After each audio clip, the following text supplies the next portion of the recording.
जादू को खास तौर से अपने देश में एजुकेशन के साथ इसको जोड़ा जाए। छोटे बच्चों को एज ए चैप्टर पढ़ाया जाए, थोड़े बड़े होने पर एज ए सब्जेक्ट पढ़ाया जाए। आगे इसके प्रोफेशनल इंस्टीट्यूट्स जो जैसे इंजीनियरिंग कॉलेज वगैरह हैं उसमें भी मैजिक जैसा ब्रांच होनी चाहिए, ताकि ज़्यादा से ज़्यादा लोग इसके लिए अवेयर हों। और जो अंधविश्वास इतनी बुरी तरीके से फैला हुआ है और बहुत बड़े स्तर पे इसको ठीक करने की जरूरत है। अब इस बात पर आप थोड़ा और विस्तार से हमें बताएं कि अंधविश्वास को कब आपने जाना कि ये लोग जो इस तरह का कृत्य कर रहे हैं ये अंधविश्वास है, लेकिन मैं इसे कला से समझा सकता हूँ।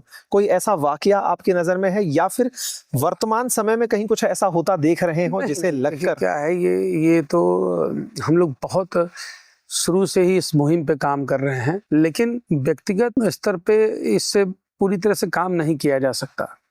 इसके लिए सरकार को आगे आना पड़ेगा, बड़े स्तर पे इसके लिए मुहिम चलानी पड़ेगी और जो लोग चाहते हैं इस तरह का उनका सहयोग सरकार को लेना पड़ेगा। तो सबसे बड़ी चीज़ है कि ये बहुत पुराने समय से ये चीज़ें चली आ रही हैं और बहुत बड़ा मुझे ऐसा लगता है कि नेटवर्क है जो चाहता नहीं कि इस तरह की स्थिति आए कि जादू जैसी चीज को लोगों को पढ़ाया जाए। अभी जो आपने बोला ना जादू पढ़ाया जाए, इस बात को लेकर के लोग अभी भी कन्विंस नहीं होंगे।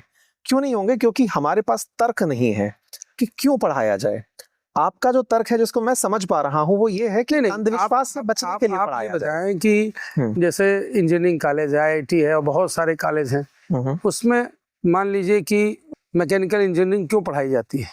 क्योंकि लोग मैकेनिक बन करके काम सुधार पाते हैं, मशीनों को समझ पाते हैं, मशीन बना पाते हैं। ऐसे ही किसी नए जादू की शोध के लिए उसकी जो पढ़ाई जो होनी चाहिए वो पढ़ाया जाए, तो लोग बहुत सारे ऐसे तैयार होंगे जो जादू का प्रदर्शन करेंगे। जैसे कोई मैकेनिकल इंजीनियर बनता है तो वो एक फैक्ट्री डालता है, प्रोडक्शन करता है। ऐसे ही जादूगर तैयार होगा तो वो बहुत सारे जादू के शोज करेगा। आप इसे एज ए स्किल खुद के काम के लिए काम में आने वाली विधा के रूप में विकसित करने की बात कह रहे हैं? जी नहीं। बच्चों के अंदर और आप बड़ों के लिए भी कह सकते हैं कि ये एक तार्किक शक्ति बढ़ाने का एक बहुत अच्छा माध्यम है। कि कोई बच्चा शो देखता है, बड़े भी कोई भी शो देखते हैं, तो ऐसा नहीं शो देखा और जाके सो गए। जो जुझारू टाइप के लोग होते हैं वो जाते हैं, बल्कि कुछ प्रयोग करते हैं, अपने से भी चीजों को करने की कोशिश करते हैं। लेकिन अगर उसको व्यवस्थित ढंग से पढ़ाया जाएगा और जो कुछ कोई आदमी इस तरह से चाहता है उसको करना, तो उसके लिए एक प्लेटफॉर्म होगा। आपने प्रयोग की बात की। प्रयोग विज्ञान को मजबूत बनाते हैं। जादू विज्ञान है या चमत्कार है? पूरी तरह से विज्ञान है।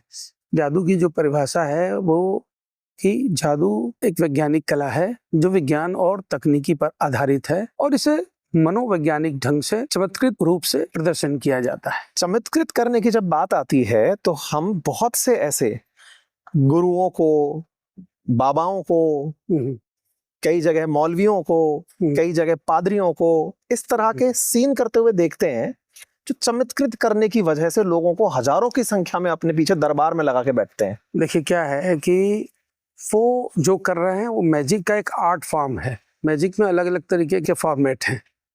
तो एक मेंटलिज्म एक हम लोग के मैजिक में एक टाइप ऑफ आर्ट है मैजिक में। उसके अंदर होता ही यही है कि आपसे बातचीत करके आप क्या सोच रहे हैं, आपके मन में क्या चल रहा है वो बताया जाता है। वो लोग भी यही करते हैं। मैं सीधे तौर पे उदाहरण लूंगा कि जैसे धीरेन्द्र शास्त्री जी हैं, आप उनकी जो वीडियोस देखिए दरबार की, तो जो चीजें करते हैं सेम ऐसा ही करने वाले बहुत सारे मेंटलिस्ट मैजिशियन हैं जो सेम चीजें करते हैं। अच्छा, बागेश्वर बाबा जो करते हैं सेम चीज आप सुहानी शाह के 10-20 पूरे वीडियोस देखिए उनके शोज, तो आपको पूरी सिमिलरिटीज मिलेगी। तो एक तरीके से बागेश्वर बाबा के पास भी जादू की एक कला है। अब उसको लेकिन देखिए क्या है, बहुत सारे लोग उनको दूसरे रूप में मानते हैं और मेरा ये मानना है कि जैसे धर्म है और ये सब चीजें हैं, ये भी समाज के लिए बहुत जरूरी है। ये सब मनोवैज्ञानिक चीजें हैं। किसी को कोई परेशानी हो रही है, महसूस हो रही है, आप उसको कितना भी समझाएं नहीं समझ में आ रहा, और एक ऐसे गुरुजी के पास ले जाएं, उसने समझा दिया तो तुरंत मान लेता कि हाँ बाबा जी ठीक कह रहे हैं। तो कुछ हद तक तो इसकी समाज में जरूरत है।